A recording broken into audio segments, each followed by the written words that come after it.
Hello, am I on? I'm on. Okay, cool. Okay, so recent addition to Wolf Territories Grid. If any of you little grid owners or big grid owners have uploaded an IAR or RAW file, you will notice how robust, if you've only got one of them, gets very upset and slow, and it starts sort of telling you how sad it is, and this might not happen to you, but it happened to me. Because I have over 700 regions. Have a little look what we're up to today. 726 regions, in fact, and a lot of prim piggies. We have prim piggies. You know who you are. We love you dearly. We do love you, but you love your primmies. And I recently had to upload an IAR file that had about 110,000 things to upload to the server, and the grid kind of didn't go very well. Not because of the regions. The regions are all fine. It's just the robust server. We only have one robust server. So I needed a solution, and I had this same problem with a web platform that I was setting up some time ago, where we had a web server, but it was just getting overrun because it was very popular, like me. I'm kind of popular. Anyway, so what we do is something called load balancing, and what that basically does is, instead of having just one server to look after the needs of the prim piggies, what we do, I call them some of the prim princesses. What we do is we have what's called a load balancer, and the load balancer, basically everything goes into the load balancer, and the load balancer distributes it out to lots of different servers. Now, here's a little thing. Robust itself is not a very good piece of server software, and I'll tell you why that is.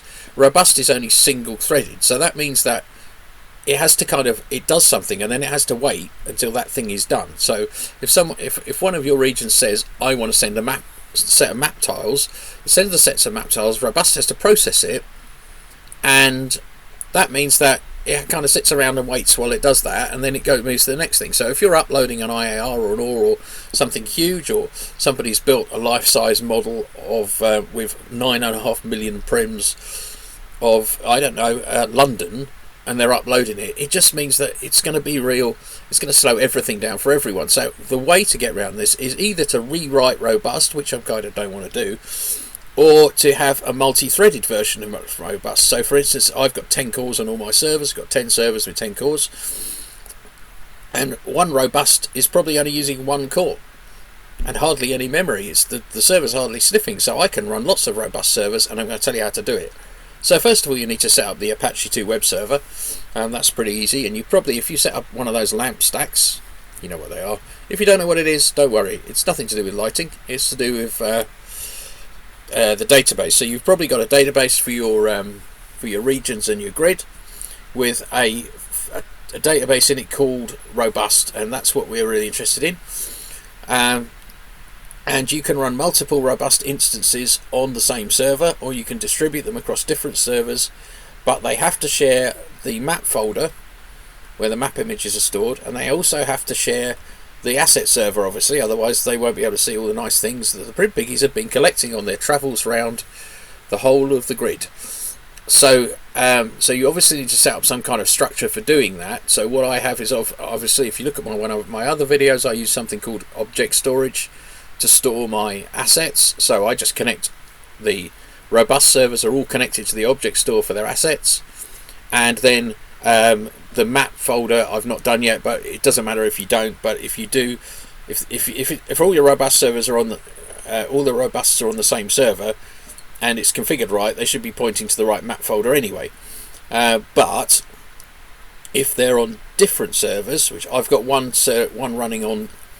Basically, I've got one up running on the actually the same server that's running the load balance. So that's going to go shortly. It's just there as a kind of backup, and then I've got another 4 at the moment running on another server, which is going to have 10 robust servers by the time I'm finished faffing around with it and getting it going. I just wanted to make sure that everything's kind of cool and okay, and it settles down, because there were some quite weird things happening to start with. And the first thing I found out is, if you look in the ini file, so I've got, for each robust instance, I've got a separate robust.hg.ini, and it's obviously got separate ports. You can't put them all on the same ports. So for instance, my normal robust server will be on port 8002 for your public port, and 8003 for your private port. So my first one's on that. Second one will be 8004, 8005. Third one's 8000. 8006, 8007. Fourth one is 8008, 8009, etc., etc., etc. So they're on different ports. The host name needs to be the name of the host, the host name of the server that's running the load balancer. So, for instance, I've got a server called robust.wolfterritories.org. Okay, you won't get into it. It has one port open to the public.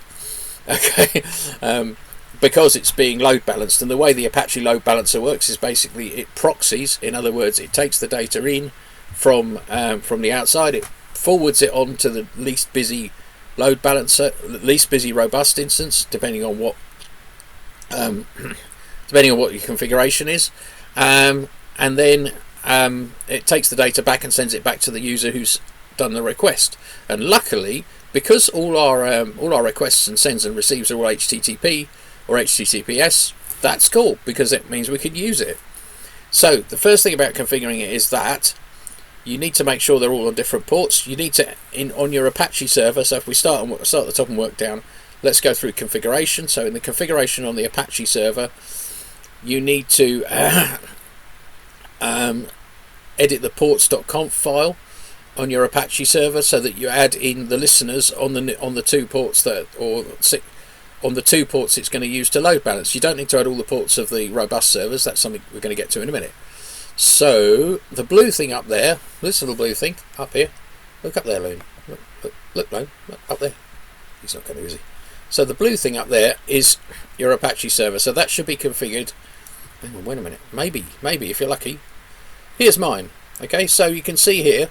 Here's the configuration very simply. So it says grid.wolfterritories.org. So anything coming to 8002 is forwarded to the 4 robust servers on their particular ports, and anything going to 8003, which is the private port, and you must have a firewall if you don't want to get your grid hacked, is forwarded on to the different ports, the private ports of the other server. So that's basically how you do it.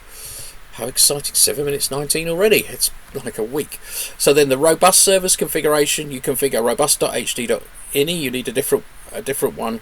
If you can use the same bin folder, you just have to have different ini files, and you have to boot them up, and you need to use screen, so you need to run them in separate sessions. So I'm talking on Linux, obviously, not sure how you do this on Windows, but on Linux you have a utility called screen, and you can fire off each robust session.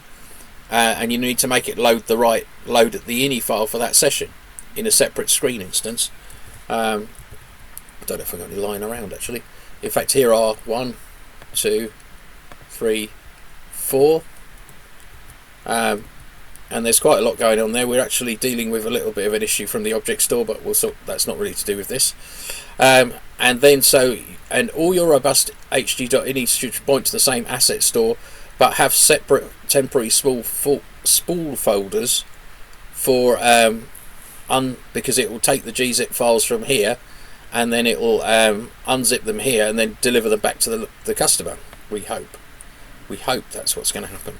Now, sorry, that was me, a little bit of Linux. So that's basically how you kind of set it up, and it's kind of working. It's been up for about an hour or two now, and we had some weirdness. We did have some weirdness. If you don't have separate spool folders, all kinds of strange things happen, because yeah, it's just a bit weird. What else have we had? Had a few teleport errors, and also when you restart Apache, of course, that will actually disable the whole grid for just a millionth of a second while it updates, and that can cause issues with viewers. I've had things where it suddenly couldn't find any regions to go to just because it lost a connection to your server. Now the good thing about this is, if you want to take a robust server offline, you can do it just by disabling it from the load balancer, and then you can take it offline, which means all the other robust servers will carry on serving the general public their beautiful primies that they want. And that's the beauty of it, I suppose. It just makes your whole server your whole grid much more robust. I guess that's not really funny, is it? No, maybe I should find that funny. I don't know. Anyway, if you want to talk to me, I'm always happy to talk about anything. Today someone asked me how they got voice on their grid, and people ask me all kinds of questions, some of them quite personal. And anyway, so if you want to talk, we're thinking about putting together a group of grid owners. somewhere, maybe on Discord or something, just to discuss how to do things. I'm not really good at writing blogs, but I think maybe I should start a blog with all the configurations for this. On another topic, there is another way of doing this kind of distributed processing, and there's some really good work out there by the girl who runs Fire and Ice Grid. You've got to read it, it's really great. She's got a blog, and I hope she writes some more stuff, because it's really cool stuff she's done, which is a different way of doing it, which is separating the services out. So you separate the asset server on one server, the you can have the login server on another server, you can split the asset, I prefer this way because I think it's more resilient, but it's still valid the other way of doing it, by separating the different services out. And I know that, I think AviWorld's used that way of doing it, separate the services. Personally, I favour this, because you've got a bunch of servers doing the same thing, and if one of them breaks, it doesn't matter. It really doesn't matter. We just take it offline. We change the config so the load balancer no longer talks to it, and then we fix it, and then we bring it up, and then we reattach it to the load balancer. Whew. This has been a very long day. This is a Lone Wolf Territories Grid presentation. wolfterritoriesgrid.org. You can get to us. We've got a Discord as well. If you come to our grid and hit the search button, you can just go join our Discord like that. Love to have you on board. Have a lovely day. I hope that's given you something to think about. Thanks very much. How do I stop this? Oh yes, there we go.